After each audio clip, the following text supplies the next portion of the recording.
अंग्रेजी सेना की गतिविधि देखकर विद्रोहियों की सेना ने भी हलचल प्रारंभ की। उनकी सेना अकबरपुर से सुखंडी आ गई और सुखंडी से 25 नवंबर को पांडु नदी तक आकर भिड़ गई। अपने इतने पास तक साहसी शत्रु के आ जाने की सूचना मिलने से विडहम की सेना में लड़ाई की तैयारी शुरू हो गई और एशियाटिक लोगों को हराने की रामबाण युक्ति 26 नवंबर को अपनाने की योजना बनी। विद्रोहियों पर स्वयं होकर ही सीधे आक्रमण कर पहले उनका सामना पिटा जाए और फिर ऐसे अकेले अकेले पकड़ अन्य हिस्सों को भी नष्ट कर दिया जाए, यह संकल्प कर विडहम 26 तारीख को प्रातः ही शत्रु पर छिड़ गया। विद्रोही एक घनी झाड़ी में खड़े थे। उन्होंने अंग्रेजी सेना पर तोपों की मार शुरू की। बहुत देर तक मारामारी चलने के बाद अंग्रेजों ने 3 तोपें जीत ली। विडहम कहने लगा, मेरे सीधे हमले से एशियाटिक लोग और एक बार पराजित हुए और गोरी सेना फिर एक बार विजय होते हुए भी तू पीछे पीछे क्यों हटती जा रही है?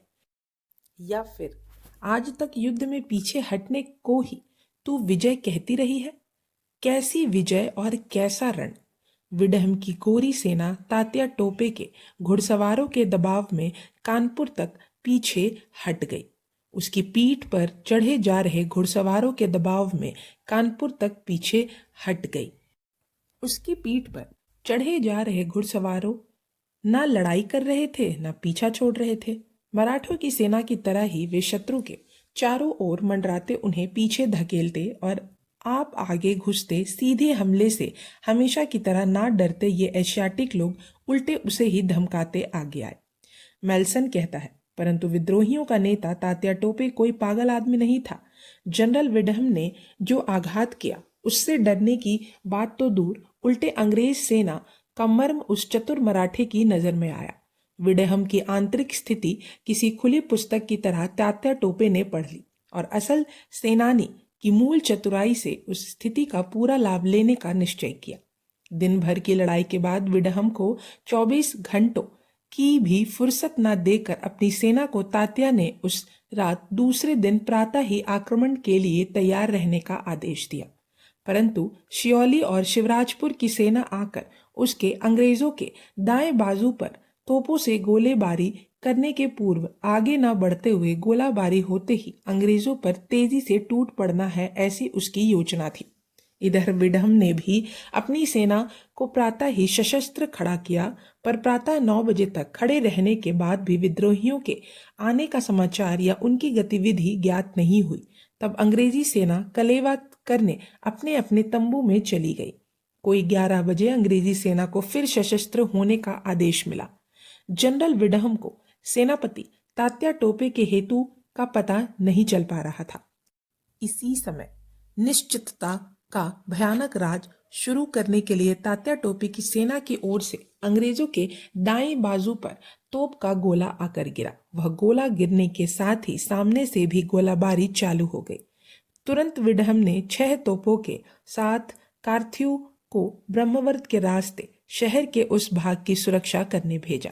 विद्रोहियों की तोपों और अंग्रेजों के बीच के भाग की तोपों की भयंकर लड़ाई शुरू हुई। उसमें अंग्रेजी गोलंदाज जल्दी ही हारने लगे।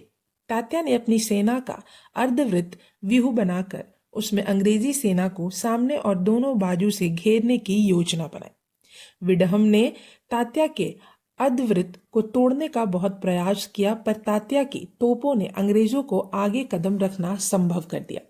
आगे कदम बढ़ाना तो दूर, अब मूल जगह पर भी अटल रहना असंभव देख अंग्रेज रण से पीछे हटने लगे।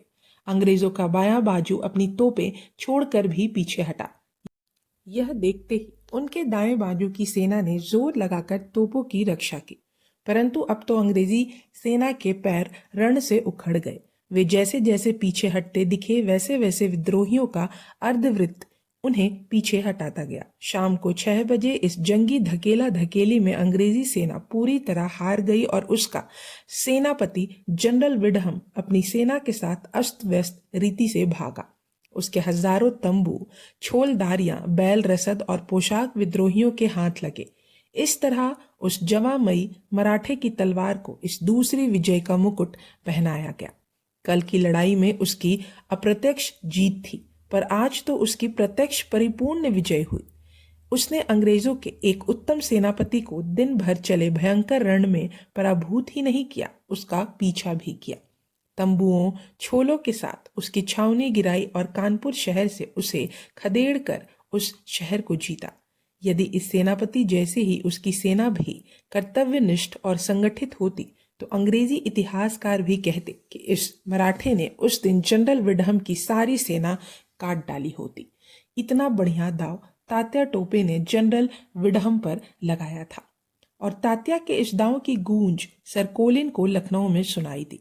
जिस समय तात्या कानपुर आया उसे यह आशा थी कि कोलिन को कम से कम 1 माह लखनऊ उलझाए रहेगा और तब तक विडहम के अकेलेपन का सहज ही लाभ लिया जा सकता है।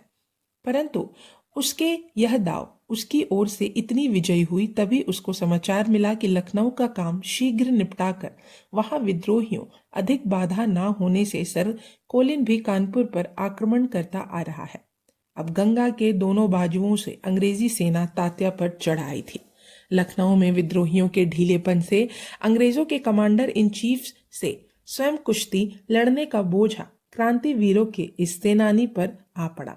फिर भी वह मराठा तारीख 27 को विद्रोहियों पर फिर से यथासंभव चढ़ाई करने या कम से कम उनकी चढ़ाई ना होने देने का निश्चय कर प्रातः से ही लड़ाई चालू की। अंग्रेजों के दाएं और बाएं बाजू पर विद्रोहियों की तोपें और सेना मार करने लगी। कल की तरह आज भी अंग्रेजों को विद्रोहियों ने और विद्रोहियों को अंग्रेजों ने दोपहर 12 बजे तक जहां का तहां दबा कर रखा। परंतु कल अंग्रेज जैसे पीछे हटे थे वैसा आज ना हटकर वे रण में आगे पैर बढ़ाकर शत्रु पर टूट पड़े। एशियाटिक लोगों पर सीधे हमला किया तो फिर विजय में शंका क्यों हो।